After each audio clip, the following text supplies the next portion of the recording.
4 राज्यों की 16 राज्यसभा सीटों पर शुक्रवार को चुनाव हुआ। मतगणना शाम 5 बजे के बाद होनी थी, लेकिन हरियाणा और महाराष्ट्र में नियमों के उल्लंघन की शिकायतों के कारण मतगणना में करीब 8 घंटे की देरी हुई है। हालांकि राजस्थान और कर्नाटक के नतीजे पहले ही आ गए थे, लेकिन हरियाणा और महाराष्ट्र में मतगणना को आधी रात को चुनाव आयोग ने मंजूरी दी। राजस्थान में 4 में से 3 कांग्रेस और 1 सीट भाजपा ने जीती है।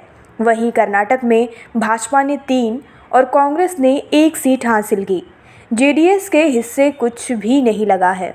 हरियाणा में आधी रात सियासी ड्रामा देखने को मिला। मतगणना के बाद पहले कांग्रेस ने ऐलान कर दिया कि उनके उम्मीदवार अजय माकन जीत गए हैं, लेकिन उसके बाद वोटों को दोबारा से गिनती की गई तो उसमें अजय माकन हारे हुए थे। देश भर में पिछले कुछ दिनों से कोरोना के मामले तेजी से बढ़ते दिखाई दे रहे हैं। पिछले 24 घंटे में कोरोना के 8,329 नए मामले सामने आए हैं। वहीं एक दिन में 10 कोरोना संक्रमित मरीजों की मौत हो गई। 10 जून को 7,580 नए मामले सामने आए थे और 24 कोरोना संक्रमित मरीजों की मौत हो गई थी। इस लिहाज से देखा जाए तो आज फिर कोरोना के मामलों में बढ़ोतरी देखने को मिली है। इस दौरान 4,216 लोगों के कोरोना को मात देने की खबर सामने आई, जिसके बाद कोरोना से ठीक होने वालों का आंकड़ा काफ़ी ज़्यादा नज़र आया। अब कोरोना के कुल एक्टिव मामलों की बात करें तो वो 40,370 पर पहुंच गए हैं। पिछले 24 घंटे में 3,40,990 कोरोना के टेस्ट किए गए। झारखंड हाईकोर्ट ने सरकार को भूख से मौत की परिभाषा बताने को कहा है। कोर्ट ने पूछा है कि भूख से मौत का मतलब क्या है और सरकार कब मानती है कि किसी की मौत भूख से हुई है। स्वतः संज्ञान लिए मामले की शुक्रवार को सुनवाई करते हुए chief justice doctor Ravi Ranjan और जस्टिस सुजीत नारायण प्रसाद की अदालत ने 4 सप्ताह में सरकार को इसकी जानकारी देने को कहा है।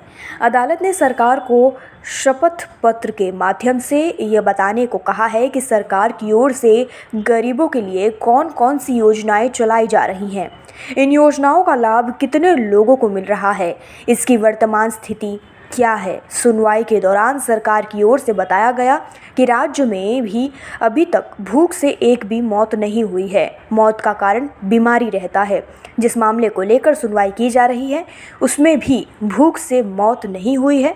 मृतक के घर में अनाज था। राज्य में गरीबों के लिए कई योजनाएं चलाई जा रही हैं, उन्हें मुफ्त अनाज दिया जा रहा है। इस पर अदालत ने कहा कि जब बीमारी से ही मौत होती है तो आखिर भूख से मौत किसे कहते हैं।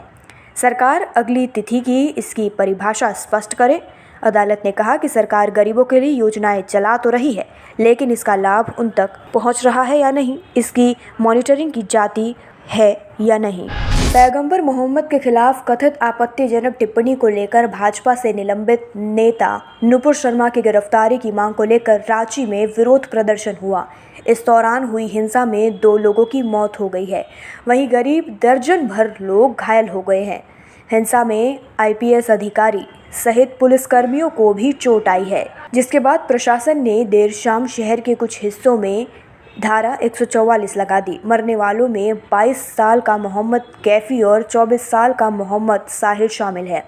रांची के सिटी एसपी अंशुमान कुमार ने कहा कि दोनों की गोली लगने से मौत हुई है। वहां हिंसा में 8 दंगाई और 4 पुलिसकर्मी घायल हुए हैं, जिन्हें रिम्स और एक को अन्य अस्पताल में भर्ती कराया गया है। उन्होंने बताया कि कुछ लोगों को हिरासत में ले लिया गया है, जिनसे पूछताछ की जाएगी।